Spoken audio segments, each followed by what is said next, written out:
This week on the Eldritch Lorecast, we are talking mega dungeons, how to construct an entire campaign around one massive dungeon, and a new tabletop RPG streaming service. All that and more right now.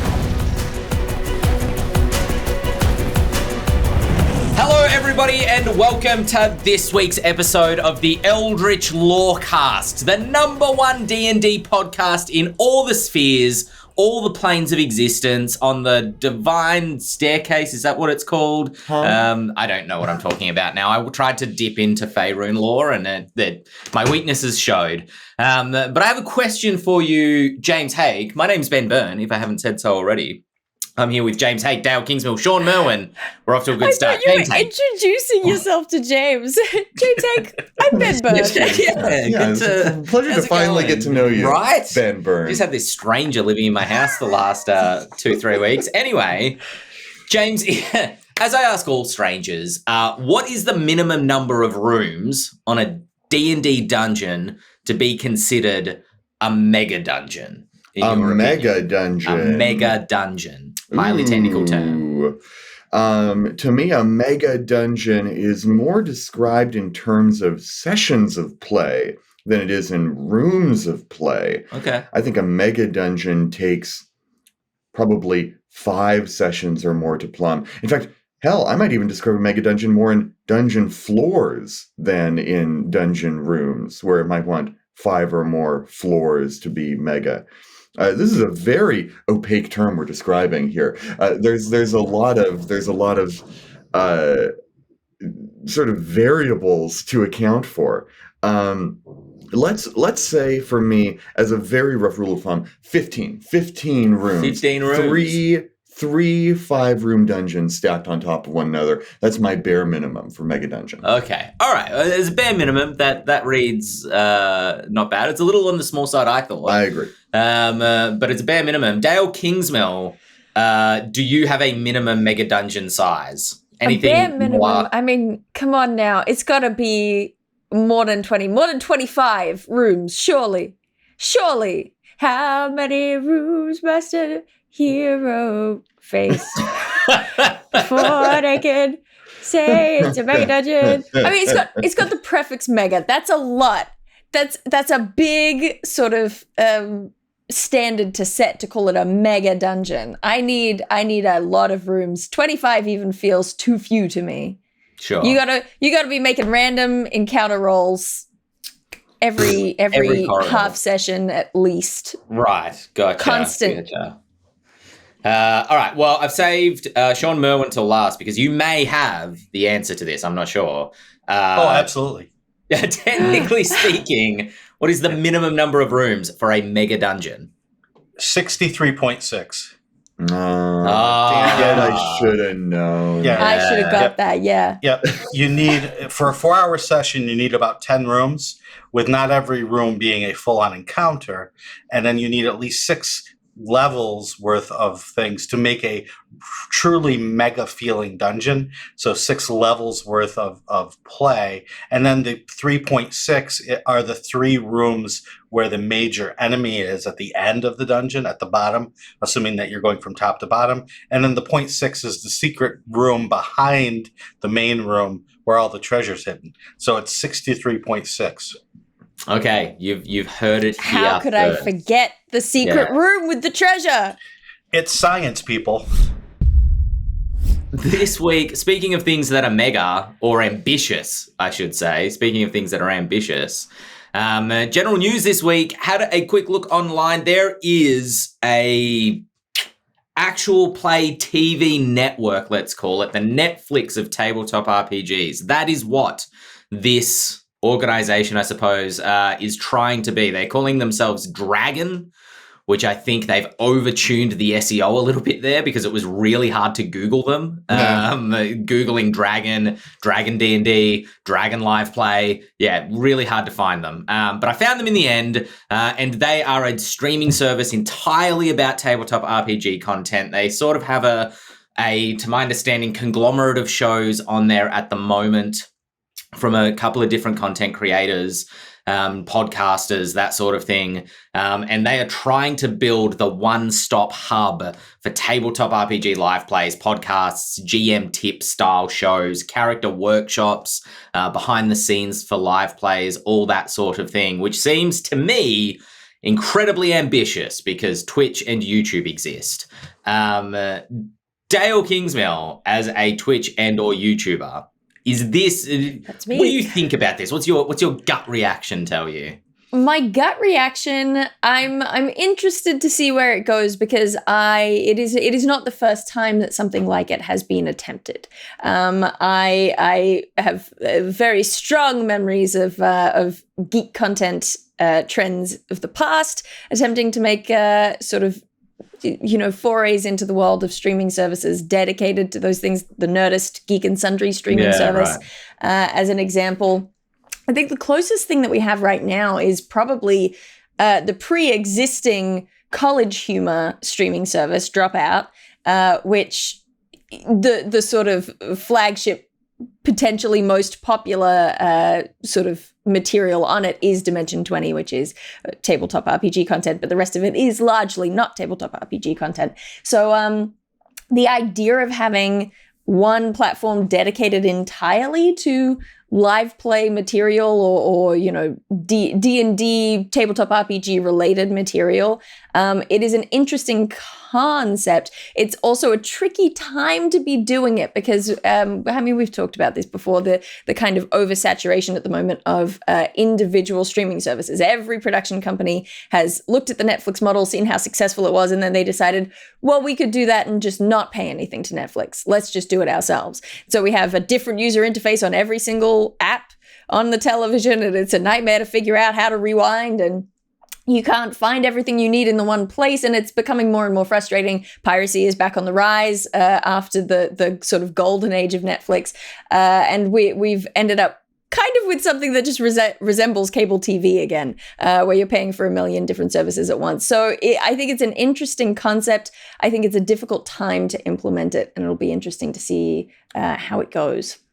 I think a related challenge to what you've just described there, Dael, is that actual plays have a kind of tribal tendency to them. And what I mean by that is you tend to pick your home team actual play and watch only that.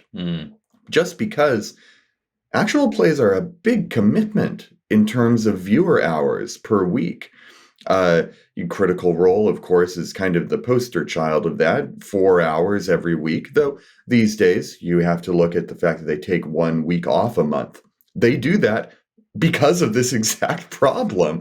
It's hard to get through all their content. They take a week off every month for their own benefit, of course, because they're doing much more than just streaming these days, but also because the constant complaint is, how am I going to get through this much Critical Role? And so the idea of there being a streaming platform that potentially helps smaller streams find their audience, that's very appealing to me. It's very easy for a little stream to get kind of lost in the deluge of all the new little streams kind of coming out every few days. But whether or not it will actually lead to people branching out from their home team fave, or even watching more than 1 or 2 streams at once, when Critical Role and Dimension 20, the two big owlbears in the arena right now, kind of have their own platforms already, that's definitely a hurdle they'll have to jump, and jump hard, and jump soon. Yeah. They've got some strategies around that in place, which is interesting to see. They want to start producing live plays. We've talked about the the word has skeuomorphism. There we go. Of the form of live plays being these big 3-hour uncut style things versus the traditional media style of our legacy media style of edited. I've changed language. You're basically our thesaurus on this podcast. So you've educated everyone on the podcast and everyone listening. Because they want to start producing live plays, or they've said they'd start producing live plays that are like 45 minutes long to an hour long, as opposed to 3 hours, because that is absolutely a problem that live plays have. I also don't think they're they're really going to struggle with, not just Critical Role, right, and Dimension 20, but like LA by Night, which I think has now, their new season is New York by Night. They've kind of changed, which is the Vampire Masquerade live play, which is its own thing. They've got a Vampire Masquerade, I think it's Singapore by Night off the top of my head. There's a lot of by nights. There's a lot of by nights. Vampire Masquerade is a very specific thing that I have opinions on. But anyway, that's not what we're talking about. I wanted to ask Shawn Merwin, I know you're not a huge live play consumer, but like, would you find this service useful for some of the other aspects in terms of like Dungeon Master or industry people interviews or podcasts or design workshops or something like that? I feel like if there was an audience for any of this content, be it live play or instructional video for DMing players, that Wizards of the Coast and Hasbro would be more on it. And it may be there isn't the kind of revenue that they would want from the production that they would put into it, because they have their own production studio now called E1 that is involved in not just gaming related things, but movies and other things that are starting to come out. And I would love it if there was an audience for it enough to really up the production value, because while I'm not going to be watching these shows to get DMing tips anymore, I want there to be some there for people who need them, people who are interested in getting into the game. And to their credit, Wizards of the Coast has started to create these videos. Here's the new beginner or the new box set, and here's how you run the adventure in it. They've made those videos and they're out there. And so I want them to do a better job of getting them out there. And if making a channel is a way to do that, then I wish they would do that, not to make any revenue off commercials or endorsements, but just to spread the word of D&D and teach people how to play the game. Yeah, there's fair. Also something really valuable that you just pointed out was the production values, right? Because there are two reasons to do this, as far as I can comprehend. There are two reasons to do this on its own streaming service rather than on something like Twitch, where most of the popular live plays tend to go, or new live plays tend to go. The reasons are that if you have your own streaming service that is directly getting subscriber money, you can put that money directly back into production values and hopefully put out a product that has much higher production values than you would if you were just doing this for free on Twitch and hoping to organically generate an audience over time. The other thing is discoverability. And this is a big topic for discussion regarding live streaming on Twitch versus on YouTube at the moment. It's a really big kind of contentious point, is that discoverability on Twitch is the home of live stream. It's where people go to watch live streams. But discoverability on Twitch is abysmal. You have to have an audience elsewhere that follow you to Twitch, more or less. The idea now in the current moment of starting on Twitch and developing an audience purely on that platform is, I mean, it's possible, but it's extraordinarily unlikely. The odds are overwhelmingly against you. On YouTube, you do have some level of discoverability. Their search engine is powered by Google, so it is a much more advanced search engine. But you still have that kind of, I think it works better for tabletop RPGs that are less well known, right? If I want to find a bubblegum shoe actual play, that's super easy on YouTube. I type it in, you get a handful of results because not as many people are playing it. It's not oversaturated. So the discoverability is there. So it's just, those are kind of the points that I will be watching out for when it comes to Dragon as a streaming service, to see how audiences react to it. Because if you have to convince an audience to move from YouTube to another platform, particularly one that you are paying for, you have to have a lot of pull for that. Now, Ben, can you tell us? Probably not, but go on. Why do I even ask?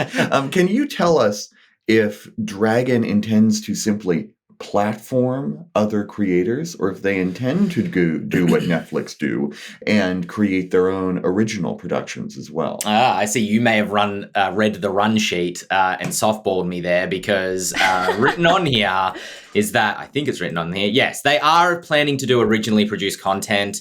They talked a really big and really specific game about like ensuring that their content creators who are producing original content for them are fairly paid for their work. But they also talked about it being a revenue share style model after production costs were paid for. And as someone who came from the world of like semi-professional theater, that makes me extremely cynical. Yeah, what revenue? Exactly that. Like, you know, you might spend, just in the world of theatre speaking, you might spend 6 months rehearsing for a show, or maybe 3 months rehearsing for a show, a couple of hours every week, and then the weekends of the production, your time is dominated by that almost entirely. And you might make a couple $100, $200-$300, you know, which is not an income. It is not, you know, paying for the labor. You kind of do it because you love being on stage, and then you get a little bit of a benefit at the end, maybe. And so Also, what's the split? What's the percentage split on that revenue share? Well, exactly. And they talk about like, you know, transparent contracting, and we'll make sure that, you know, creators know what they're signing up for, and blah, blah, blah. And look, for the record, I don't know these people. I'm not trying to like throw shade over Dragon or anything like that. Like, go check it out. I'll put the link in the show or the chat, and maybe I'll throw it in the show notes. It is Dragon T4C.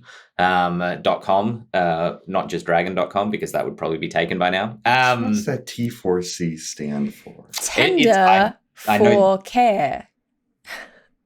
What? I was making up things that it stood for. Oh. I thought you knew the answer. I do know the answer. I don't know what specifically it stands for. So you don't know the answer? Well, it's I know where it comes from. Let me put it that way. Okay, gotcha. It's a reference to their like flagship live play, which is kind of the group that started the streaming service, and gotcha. It's something for champions, I think, off the top of my head. But yeah, they worked that into the URL, I suppose, as a way of making it somewhat unique or discoverable. Yeah. Ben, very kind of you to think that I was not only knowledgeable about what the run sheet said, but that I was trying to give you a layup. As if I would read the email that you painstakingly craft for us every week. Just because it's interesting to throw out there, they're looking at doing a subscription model, which has been described in the news article I was reading as a Patreon style model. So they will have some free, which when you think about it, a Patreon style model for a streaming service is basically the Netflix model. But I think the intention is to keep some shows freely accessible. They've said they won't like put shows behind a paywall mid storyline or anything like that. So they're trying to be as kind of consumer and creator friendly as possible. They do seem to genuinely be interested in. I mean, it feels wrong to use this in like an entertainment industry, but ethical sort of consumer and labor practices. Yeah. I'll be interested to see how it develops. Yeah, I have high hopes for them. Speaking of high hopes, I have high hopes for the future. And what is the future if not the children? Because Wizards of the Coast have just started up a Dungeons and Dragons after-school education program where they are providing free Dungeons and Dragons kits to eligible organizations such as libraries, schools, community centers, perhaps, that sort of thing. I assume this is in the States only at this point as well. I wouldn't assume that this is an international sort of project, but I don't know that. The kit basically includes 1 copy of Stormwreck Isle, the new starter set, guides for club organizers, tips for new game masters on how to run games. And then I just love how very specifically it says 1 poster to promote your club. I just thought that was really charming at the end of the list of stuff you get. But the idea to be to, push, or not push, actually, that's maybe not the right word, but to promote Dungeons & Dragons as an educational benefit and as a social literacy benefit. Shawn Merwin, you're behind this, I assume? Well, not behind it. You're not at Wizards, but you're. It was you. It was you the whole time. You're in support, I suppose, is what I mean to say. Absolutely. I am so in support that I downloaded one of the curriculum packets, the one through grade 6 through 8. And I read it, and overall, I like it. I think it's quite ambitious. And there are nits that I could pick with sort of how they are approaching it. But I think the tack they took in trying to get kids into the game organically while presenting it as a game was good. Sometimes these things tend to be condescending, I think, toward the kids. But this is actually important things that you need to think about as a gamer, that they are putting in piece by piece over like 5 activities, at least the packet I read. And to be honest, some of it was exactly what I do in my college class, which is like, okay, we're going to build the world now. What should we put in this world? And that was one of the activities that the kids are going to do. So, right, it's quite actually mature, and it may be a little too mature. Sure. I also learned that the player's handbook comes in at a reading level of 1400 L. Now, that's a short version of Lexile, which is how you designate reading levels in students. 1400 is college level. Okay. Not just college level, but like advanced. So the player's handbook is an advanced read, but as the curriculum pointed out, kids actually enjoy reading this for the most part. And so if you have a hesitant reader, this may be a way to actually get them to try to read so you can gauge what reading level they're really at, as opposed to not knowing because they don't even want to engage with the text. So Is it perfect? No. But is it a good start? I think absolutely it is. Talk to us about your experience in terms of like running games for younger people and the benefits that you think this program could have, for younger people. There's I have a lot of thoughts as a past educator, but I'm just kind of curious as to yours. Well, I think it's just about engagement, just getting their minds in a space in which to absorb anything. And I think games are a great way to do that. And DnD is in a special position within that realm because it is so multifaceted, while at the same time being approachable. So I think it's great. The kids that I have run games for already knew D&D. Sure. And that's one of the problems of this is if you get kids who have already played D&D, this basic stuff of tell us about your character. What are the flaws of your character? Well, they're going to be like, I want to roll dice and kill ogres. While the other kids are still trying to, get into it. But for the most part, kids are, as far as I'm concerned, kids are just like adults. You have a wide range of them, and some of them you would prefer not be at the table. But everyone's welcome. So let's do what we can with the tools we have at hand. The game that I play with in my regular adult game, they're all children. Yeah. They're physically they're 30, 40 years old. Mentally they're well under the range of anyone who should be allowed to like open a bottle top on medicine. But I love them and we have a good time. So yeah. I love this concept. I love the way that D&D is bringing its game into schools, because there have been a number of people in the sort of broader D&D sphere that I've had the pleasure to meet at conventions over the years. Just in Seattle alone, people like Critical Core, who use it as a psychotherapeutic tool, people who use it to help kids with learning disabilities who are on the autism spectrum, to kind of promote that emotional literacy that we've been talking about.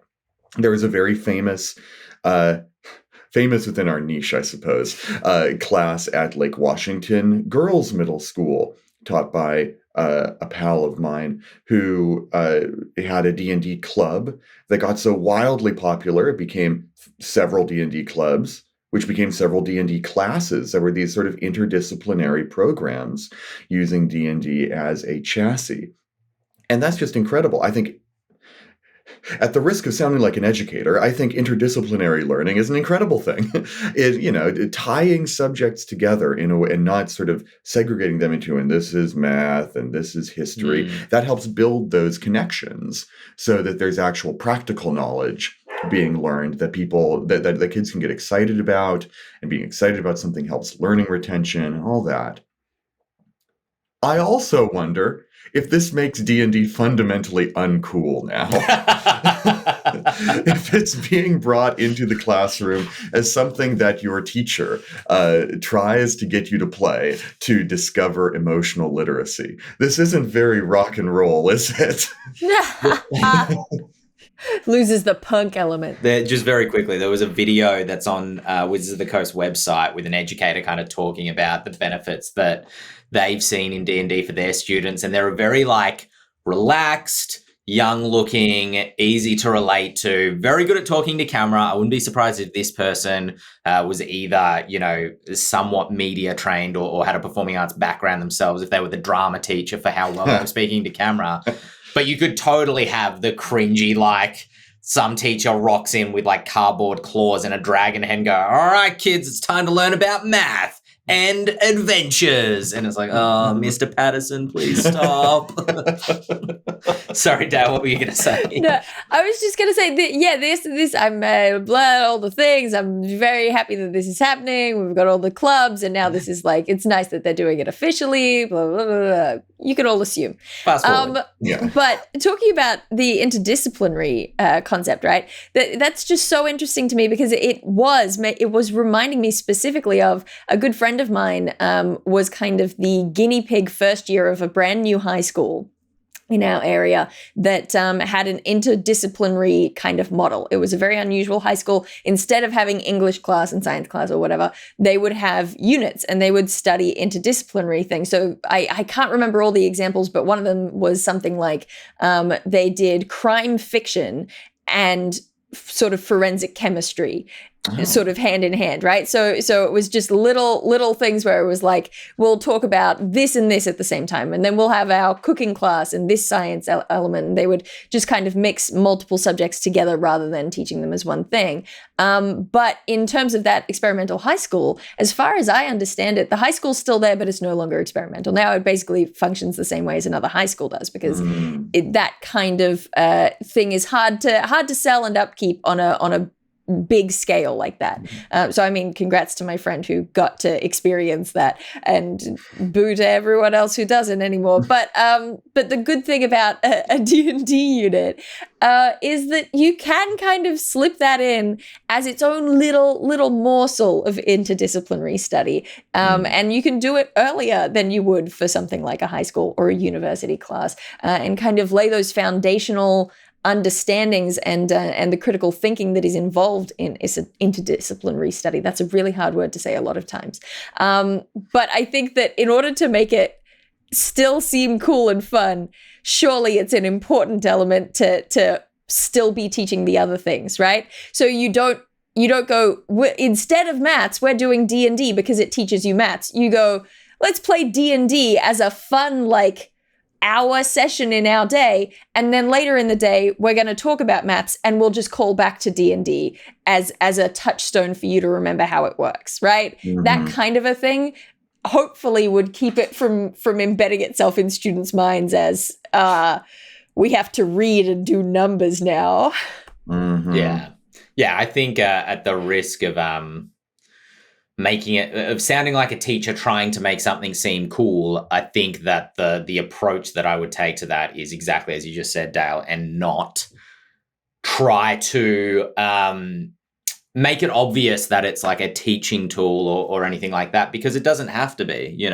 One thing that I think D&D does quite well is sort of emotional literacy and social literacy with other people, which you don't need to labor as an educator or as a, you know, carer or whatever, you know, like after school care or whatever situation you're kind of in, where you don't have to be like, now, how does this all make us feel? In fact, it's probably better if you don't. Exactly. You just play the game, and though, you know, it encourages teamwork, it encourages problem solving together, and it might result in inter-party conflict that's confrontational in game, but not necessarily outside of game, which I was about to say because we're dealing with children, but because, as Shawn has pointed out, adults can behave just as children do. You know, sometimes that inter-game stuff can spill out into the real world, as it were, and that can be dealt with. And even that is part of the kind of, you know, social literacy learning. There's 2 YouTube videos. I just took down their name if you want to search for them,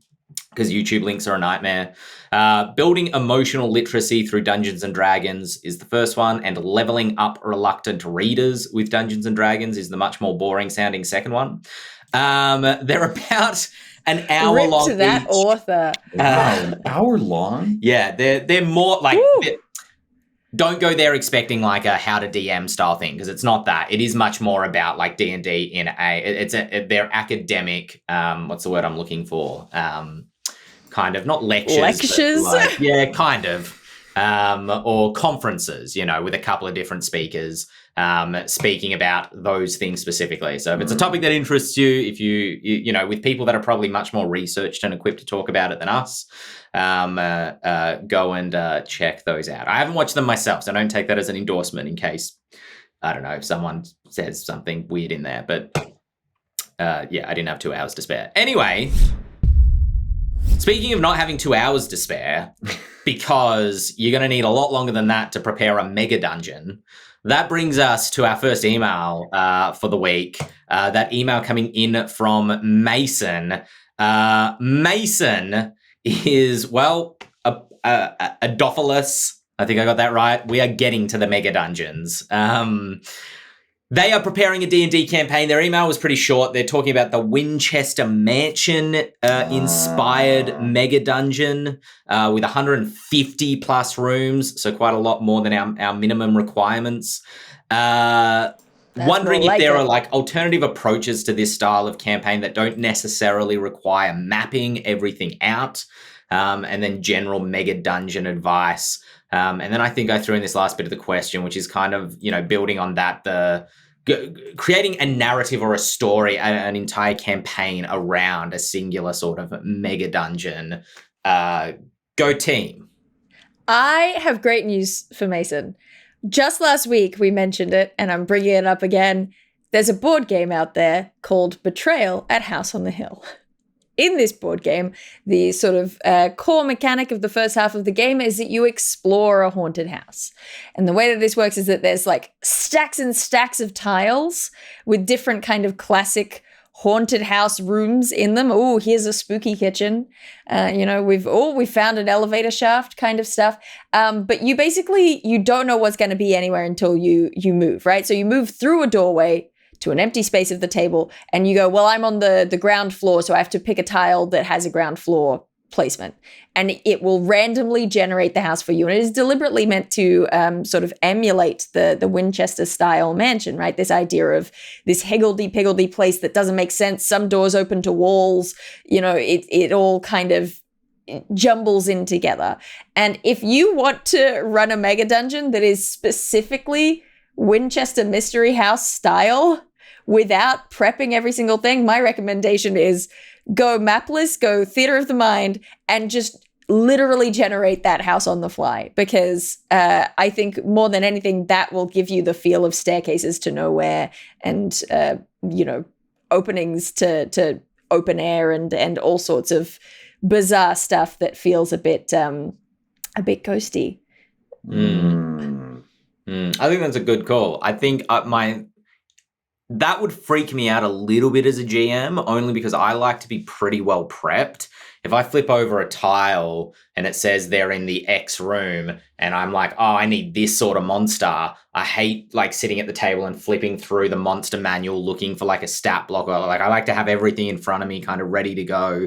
So I like to prep ahead of time. But just as a slight alternative to that is if you have a copy of Betrayal, just putting it down, randomly flipping tiles to build out the mega dungeon, and then kind of prepping from there. I think could be That's true. a I fun mean, suggestion. you have managed to create a high prep way of doing a low prep mega dungeon, which I suppose is fair enough. You could also, I mean, I'm a big fan of folders with little tabs on the side that let you flip through them quickly, and you could just have a separate thing for each room. And if they happen to flip the kitchen, you flip to the kitchen and you go, there are 2 imps going through the pantry. I don't know.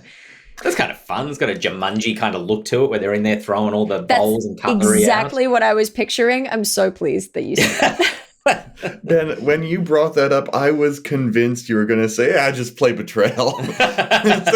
Dispense with all this D&D stuff. Shenanigans. That was a much cleaner save. So, okay, mega dungeons. When I think of a mega dungeon, the first thing that comes to my mind is a video game. I think of Super Metroid, where it is an absolute labyrinthine sprawl of several different biomes that you must kind of comb through to discover the boss creatures within, but also to discover the unexpected interconnections between these seemingly discrete biomes. The fun part of Metroid is shooting through a wall in the sort of green and jungle-like Brinstar and finding yourself tumbling into a shaft that leads into the lava-filled realm of Norfair, for example. And that's kind of the base that I start any large dungeon, mega or otherwise, from. And that makes me think, in your Winchester Mystery House, what we've been describing here is a complete sort of random assortment of seemingly incongruous house zones all kind of mashed together. And indeed, that's very true to form for the Winchester Mystery House. If you want to truly go mega dungeon with it, you're kind of thinking of the Winchester Tesseract. You're thinking of the Winchester Hypermansion, where there is surely extra dimensional nonsense going on. And in fact, it may not be one house. It may be many such haunted houses that have kind of been supernaturally folded in upon one another. And those sort of staircases to nowhere, these Escher-esque locations, are bits of House A poking into House D, and, with House C kind of tugging on them gravimetrically to make it twist and bend. So if you think of several different houses with several different themes, this one is a classic ghost house. This one is a witch's lair. This one is the Frankenstein castle. And you can think of ways to have bits and pieces of each other kind of jutting into one another. I think that will create that sense of exploration that a mega dungeon requires. We talk about the exploration pillar of D&D a lot on this show, how it is often underserved. This is exactly where the exploration pillar of D&D comes into play, navigating a discrete space. And perhaps the reason why D&D's exploration pillar often feels so underserved is because not a lot of D&D campaigns have you navigating a discrete space as a core pillar of its gameplay. So if you're going to do that, I would really lean into the exploration aspect. Think of the means of traversal. How will you get from point A to point B? And in a place like this, you might have to go to point V before you get to point B by means of point A. Sure. Mm-hmm. My question is, with mega dungeons as campaigns, how, and kind of moving a little bit beyond just the Winchester idea, but even, like one that is literally a dungeon or a giant castle or whatever it happens to be, how do you keep them interesting when the party is spending so long in, and James, you might have answered this a little bit. I was going to say so long in the same place, and that's kind of varying up the different biomes and the different feels and themes of the different areas. But Shawn, when you're running like a dungeon that is meant to last session after session after session to really plumb the depths of it, how do you keep it interesting? How do you keep players engaged? Are the players going to be happy with the sort of find out what happens as you go, and that's going to be the whole campaign. If they're okay with that, then I want to do what Dael was talking about, and I want to make it up as I go along too. And we as a whole group can tell the story. And it doesn't really matter what the map looks like at that point, because we're just making it all up as we go, and we can do anything we want. Now, sometimes you have players that are not going to be into that. Some players, whether it's because of their choice or their psyches, they want to know where they are. It could be within the dungeon, or it could be on the map during a battle, but they cannot do theater of the mind in any way. They need to know. And in that case, you may not want to do that. In that case, what you need to do is you need to divide up the mega dungeon like Undermountain did. Each level is its own story. And so you can engage with one story. When that story plays itself out, you have clues to the next story. And maybe within that whole echelon of levels, there is one main story that you're getting little clues to the entire way down. So it's still a mega dungeon, but you have to do a lot more work up front to know your players and know their threshold of attention to what is going to be enough to keep them moving down through this dungeon, as opposed to saying, well, you know what? I'm sick of going from room to room to room. Let's go to the forest. Sure.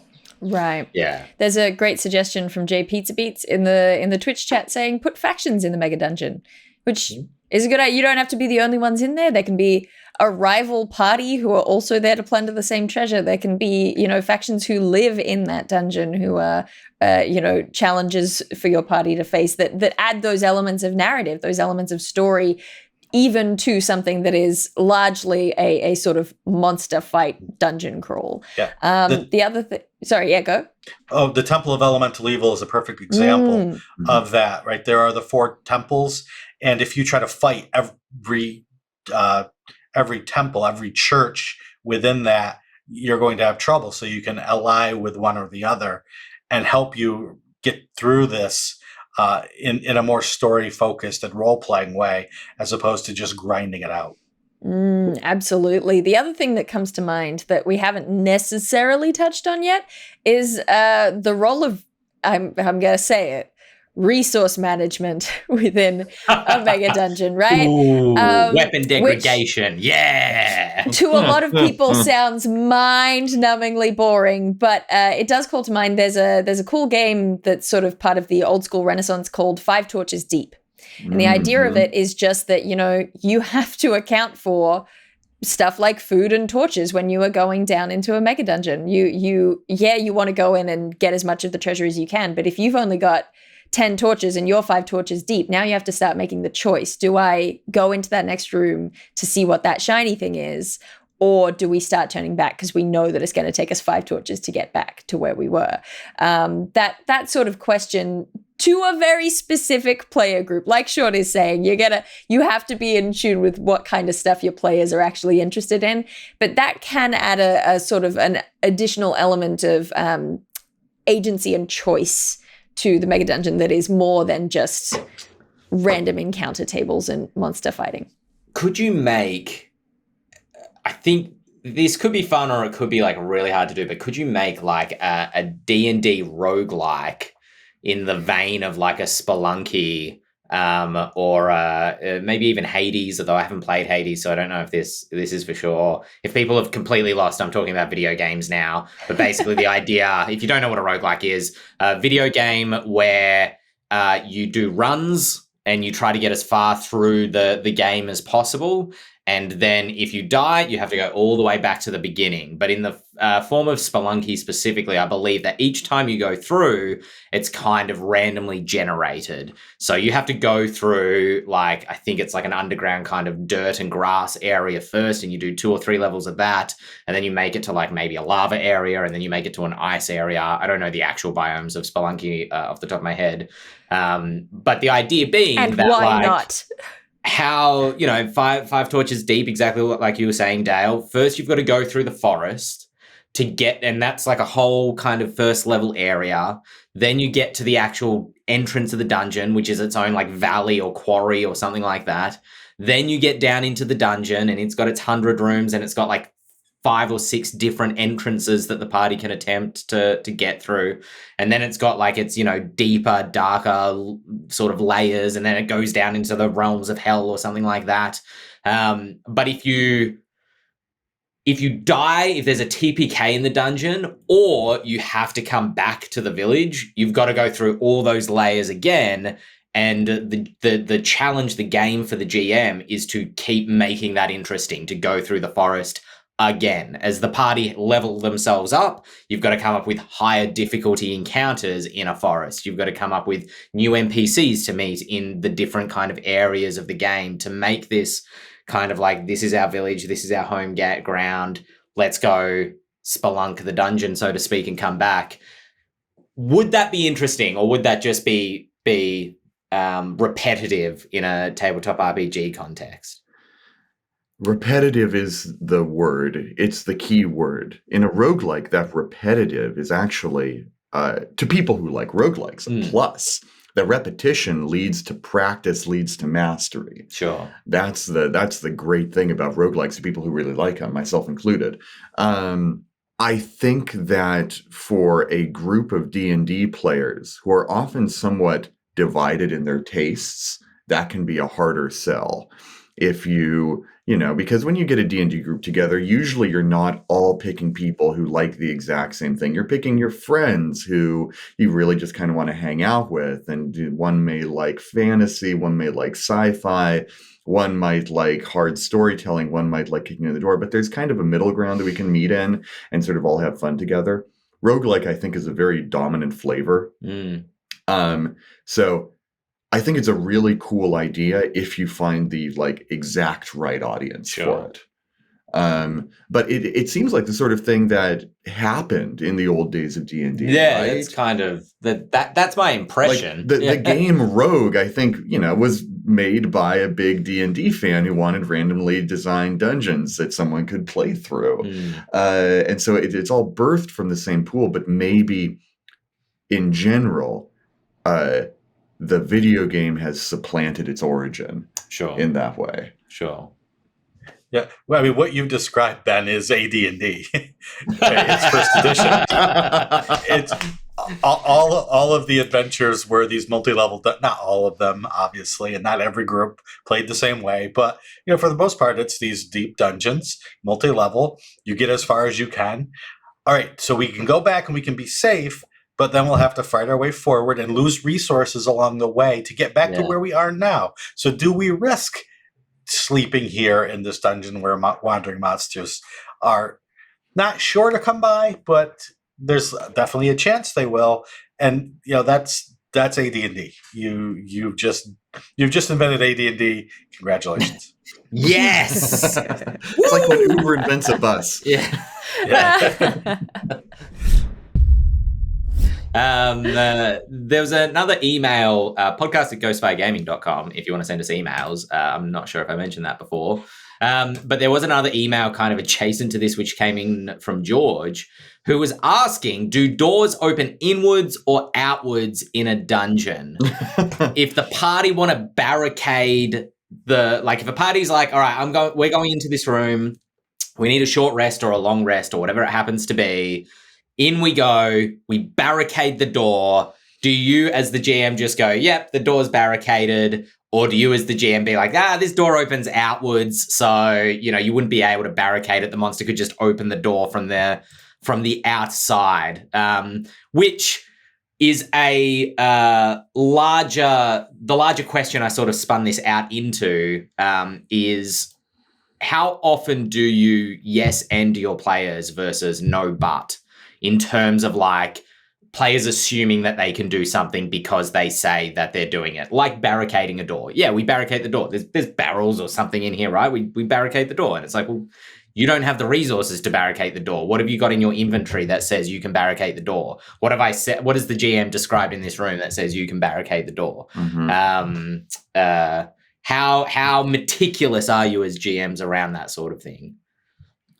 I think you've hit the nail on the head when it comes to the tone of the game being the deciding factor. If I were playing 5 Torches Deep, for example, I would absolutely care about which way the doors go, inward or outward, because that's a sort of situation where you're like, the players are at deep odds against the environment itself. The environment is just as much their foe as the monsters are. So yes, you'd better be sure you're trying to sleep in a room where the doors open inward so that you can barricade them.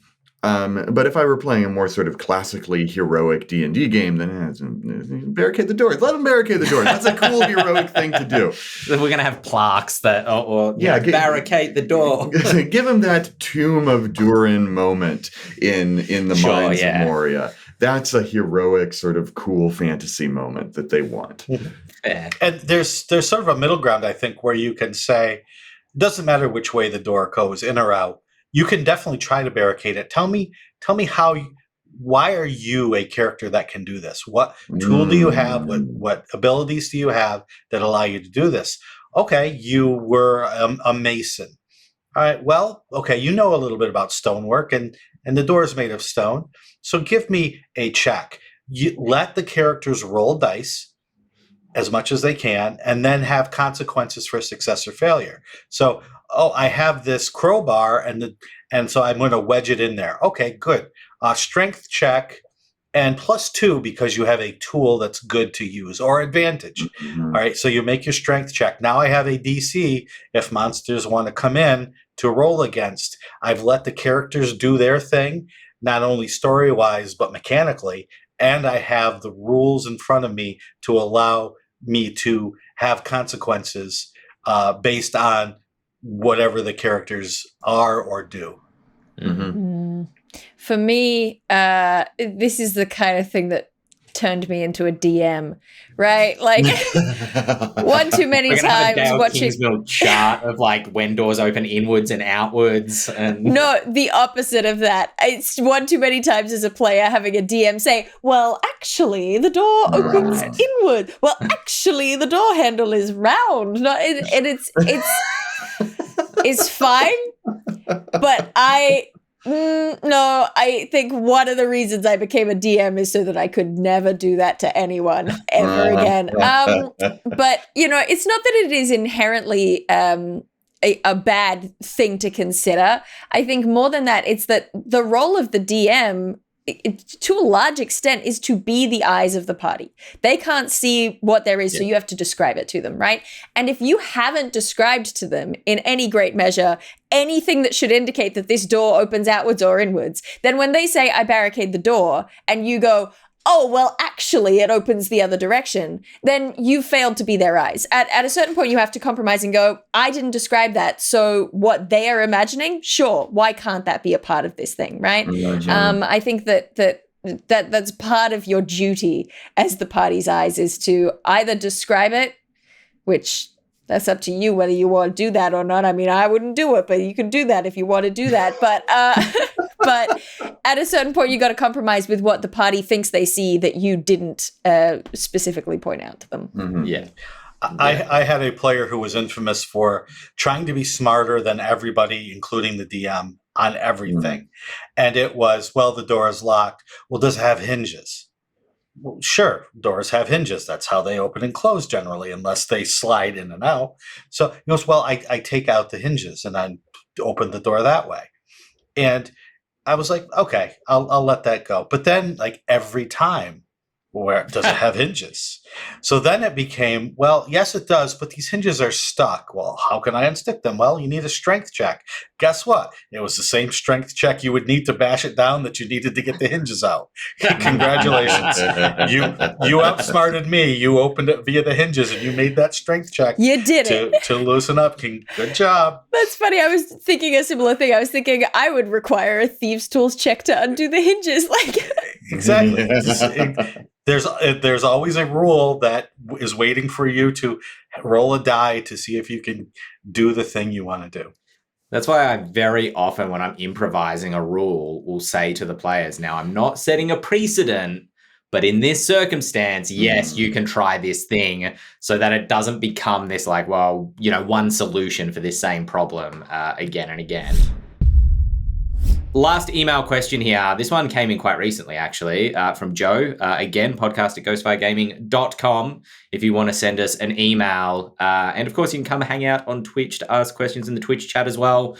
Joe's question is it possible to use varied currencies / coins between cultures in tabletop RPG games? Those were my words, not theirs, to be fair, in the way that I worded that. Is it possible? They were sort of asking, you know, based on our discussion last week, we talked about languages and, you know, whether you maintain common as a language or whether you break it up and whether that just makes the game unnecessarily more obtuse for players. They wondered the same thing about different coins and currencies between the varied nations and cultures of a fantasy world. I'm going to give the same answer to this question, essentially, as I did to the language one, which is if your game is about it, yes. If you want to play the Spice and Wolf campaign about fantasy economics, then yes, you had better be prepared to deal with currency conversion because that is a core aspect of medieval economics. But if you're not, why do you want to do this? Is realism the only reason you want to do this? And if it is, that might not be a good enough reason. Sure. I would never even think of economies in most of the games that I've run, except for the Acquisitions Incorporated game, because that is all about economics. It's all about business. It's all about getting the best rate of return on those investments that you're making, either in yourself or in your staff or in your keep. So yes, we're definitely going to get deep into economics there. And then the next campaign I run, right back to having nothing to do with economics in any way, shape, or form. I was just transported into a scene from The Big Short for about 20 seconds there. Yeah. I love as well that shines an interesting light on it because it's very easy to think, oh, if your game is going to be heavy into economics and like the point of different coins and different currencies, it feels like it's going to be really nitty gritty and quite, you know, serious. But then when you bring up Acquisitions Incorporated, it's like, oh yeah, that is not necessarily tied to genre in that way. Something that does come to mind is not necessarily. I think there is room to do this without it being about economics, but being about, you know, making some narrative point. This is what I'm always looking for, right? Sure. Like if, for example, currency is largely the same in your entire world, but you go to capital, the greatest city in this or any age, and they are using paper for money, like that makes an important point about the difference of this city versus the rest of the world. Like, what does that tell you narratively about this city and how advanced it is, that sort of a thing. Another thing that does come to mind is that I once ended up spiraling this sort of idea into an entire video. I was sort of thinking, what is the point of Electrum coins? You know, can there be a point to Electrum? And as that concept started taking shape, I mean, it ended up being a whole discussion about black markets, but somewhere in the middle, there was a different idea that was maybe it is a specific regulation that's put in place for managing the sale of magic items, right? You don't want just any old Joe being able to buy a necklace of fireballs. So maybe you have to use Electrum coins if you're purchasing at a magic store. And in order to get Electrum coins, you have to go to the currency exchange and actually like put your name down on it, right? So there is a record of you making these trades. There is room for it to make a point other than being entirely about. And then the wizard has to file the serial number off the wand that they purchase as a result. That's how it ended up being about black markets. I think that we can take a page from the book of MMO designers. A leaf from the tree. A leaf from the tree. Turn a new page. leaf. What am I saying? No, we can take a page from the book of MMO designers who often introduce new currencies for a purely mechanical reason. Their in-game economy has gotten out of whack, and they need to, players have millions upon millions of gold coins in their inventory from adventuring so much. And now when they go to a new area, they need to make it so that the characters won't just immediately get all the cool stuff from the shop by dumping the vast quantities of gold they've acquired. So they introduce astral diamonds or something like that, and that's the currency that's used in Netherreach or whatever. And that kind of resets the playing field of currency. It, I think, is quite frustrating for players to have all of their hard work essentially upended like that. So do that with extreme caution. But it's certainly a functional way of doing that. Right. The question you'll have to ask for all of these topics that we've been talking about, language, economics, is, will it delight your players? Will you be able to tell better stories because you do this? Will you be able to tell unique stories because you do this? And if the answer is not yes to one of those and a resounding yes, then it's probably better to not eliminate it completely, but you don't need to emphasize it like you might. Unless there is a storytelling element, as Dael so successfully illustrated for us in terms of showing how this capital city is different than the rest of the realm. Cosmic Postman says in chat, quote, "Does this spark joy?" Yes, you can KonMari your campaign. Absolutely. Yes. What is the value of this thing you're adding? Does it outweigh what it would displace? Yeah. Yes. And I think every D&D campaign is a mixture to taste of sleek Marie Kondo-ish minimalism with the sort of aggravated maximalism of a dotty library keeper from, medieval France. And if you can get both of those in the correct proportion, in the proportion that you like, then you've created a very beautiful tapestry. Alpeggio. Sorry, struggled with that one a little bit. Alpeggio in the Twitch chat says, one of my DMs had a shop where you purchased magic items by telling stories. I think alternative forms of currency can be fun to play with in D&D. I know that when I, put a village or put a safe haven in a particularly fraught location where gold probably isn't worth much to them because they're not there's nowhere else to spend it except for in this village. So they'll often start trading goods instead. And it's like, all right, well, what have you found in the dungeon that you can give me? I'll give you, all these resources for a low level magic item or something like that, back and forth. Telling stories, I think, is a really great one because it, as Alpeggio's second comment kind of goes on to say, it gives players room to be creative themselves and then tell a story, make something up, or tell something that previously happened within the campaign. Alternative forms of currency can also be fun storytelling devices. 3 things you can charge your characters to get something they want: hair, their blood, okay, or their name. Yeah. Here we have 100,000 gold pieces. We want to buy this magic item. I don't want gold. Give me your name. And watch everything grind to a halt. That's some sweet magic flavor. Yeah, no, I love that. Particularly, it has a very Fey kind of vibe to it. I immediately think of Howl's Moving Castle. Imagine what I could have done with your eyes or your heart. Yeah. Yes. My sister once wrote a short story where you had to trade, right? And so there was an abundance in the store of left feet because people kept trading for right feet so that they could dance and, stuff like that. You have a change of mind, so you have to change your mind, things like that. It got very metaphorical. It's very Stardusty. I like it. Very Pratchett-esque. Well, speaking of things that are metaphorical, this podcast is metaphorical for our expression of love for tabletop RPGs and D&D, which makes it very sad that we have to bring it to an end for today. Thank you, Shawn. Don't encourage him, Shawn. You're doing great, that is all we have time for on this week's episode of the Lorecast, the Eldritch Lorecast. If you are watching this on YouTube, subscribe to the channel. We're here every single week. If you're on an audio platform, 5-star ratings help get us out to more listeners. We're here on Twitch every week, 7 p.m. Pacific. It'll be 10 a.m. Australian next week if you're in Victoria or New South Wales, I believe. I'm not sure if Queensland does daylight savings, but daylight savings kicks in. They escape. So, yes, if you are, it'll be 10 a.m. Australian Eastern Daylight Time next week, 7 p.m. Pacific, 4 p.m. Eastern. Did I get that right? Eastern? No, I got that the wrong way around. It's on them to figure it out now. Yeah. It's in God's hands. Yeah.